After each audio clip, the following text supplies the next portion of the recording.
రాష్ట్రాన్ని దివాళా తీయించినటువంటి వ్యక్తి జగన్మోహన్ రెడ్డి.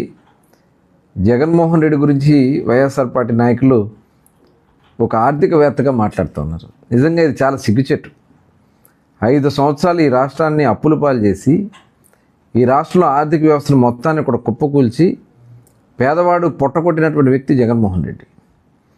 ఇవాళ రాష్ట్రంలో పెట్టుబడులు పడటానికి కూడా ఆ రోజు ఎవరు కూడా రానటువంటి పరిస్థితి, అందరూ కూడా వెనక్కి వెళ్ళిపోయినటువంటి పరిస్థితి. ఇవాళ మీరు వైఎస్ఆర్ పార్టీ నాయకులు, ఇంకొక ఆయన ఉన్నాడు బందరు పిచ్చాడు పేరు నాని, ఆయన ప్రతిదానికి ప్రెస్ మీట్ పెట్టి మాట్లాడుతూ ఉన్నాడు. మీరు ఒక 420 దొంగలు, జగన్మోహన్ రెడ్డి ఒక 420 దొంగ. ఆయన అండ చూసుకునే మీరు ఏ రకంగా బియ్యం కొట్టేశారు, 8 బస్తాలు కొట్టేశారు. పరకామణికి దాంట్లో అదో చిన్న కేసు అని మాట్లాడుతూ ఉన్నారు మీరు. అంటే దేవుడు సొమ్ము కొట్టేసి చిన్న కేసు అని మాట్లాడుతున్నాను. ఎందుకంటే లక్షల కోట్లు కొట్టే జగన్మోహన్ రెడ్డికి పేదవాడి బియ్యం బొక్కేసిన మీకు ఇది నేరాల్లా కనపడవు.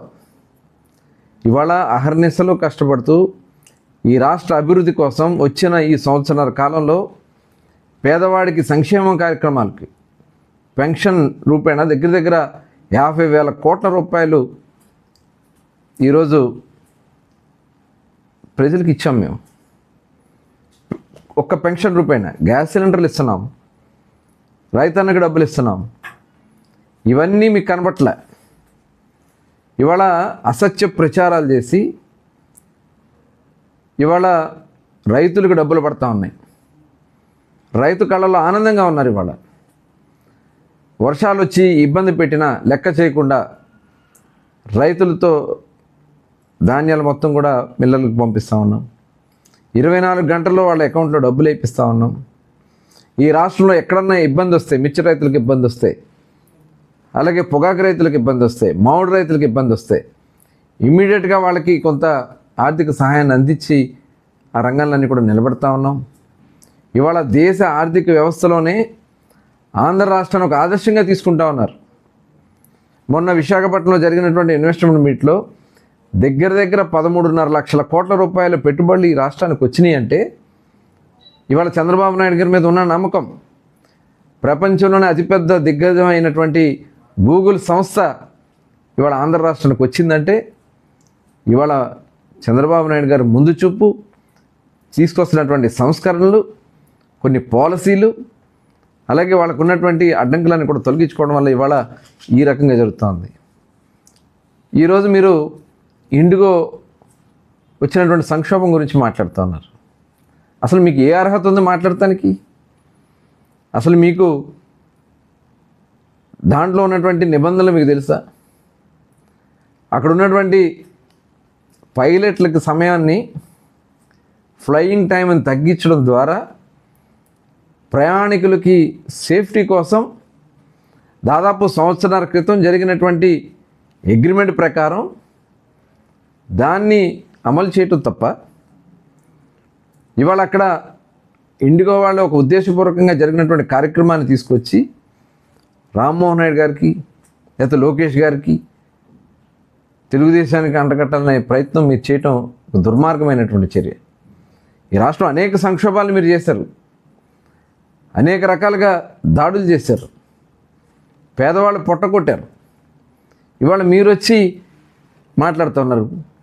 ఇదే పేరు నాని చంద్రబాబు నాయుడు గారు మమ్మల్ని కాపాడారు, లేకపోతే మా ఆవిడని అరెస్ట్ చేసేవాళ్ళు అని చెప్పిన వ్యక్తి పేరు నాని కదా. అంటే పేదవాడి బియ్యం కొట్టేసి, రేషన్ బియ్యం 8,000 బస్తాలు కొట్టేసి ఇవాళ దాంట్లో తప్పించి తిరగాలనే ప్రయత్నం చేస్తూ మీకు ఇవన్నీ కూడా పెద్ద కనపడవు. ఈ రాష్ట్రాన్ని అన్ని రకాలుగా నాశనం చేసినటువంటి వ్యక్తి జగన్మోహన్ రెడ్డి. ఇవాళ గతం చూసిన 5 సంవత్సరాలు ప్రజల్ని భయపెట్టారు. ఆ రోజున ఇసుక కొరత గురించి మాట్లాడితే వాళ్ళ మీద దాడులు చేశారు. మాస్క్ అడిగిన పాపానికి డాక్టర్ పిచ్చోడిని చేసి ఆయన్ని చంపేశారు. ఒక ఎమ్మెల్సీ కార్ డ్రైవర్ సుబ్రహ్మణ్యాన్ని హత్య చేసి డోర్ డెలివరీ చేశారు. ఇవన్నీ ప్రజలు మర్చిపోతారు. అమర్నాథ్ గౌడ్ పెట్రోల్ పోసి తగలబెట్టేశారు.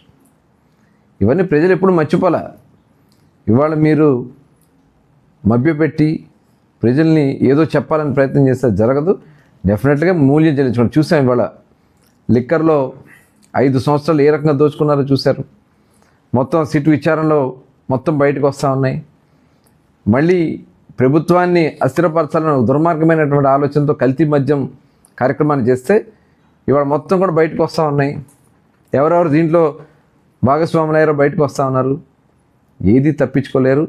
మేము ఇవాళ కూటమి ప్రభుత్వం అంటే బీజేపీ, జనసేన, తెలుగుదేశం ఈ రాష్ట్రంలో ఒక స్థిరమైనటువంటి పరిపాలన అందించబోతున్నాం. రాబోయే 15-20 సంవత్సరాలు ఈ రాష్ట్రంలో సుస్థిర పాలన ఇవ్వడానికి మేము నడుం బిగించి ముందుకెళ్తున్నామని చెప్పి తెలియజేస్తాను.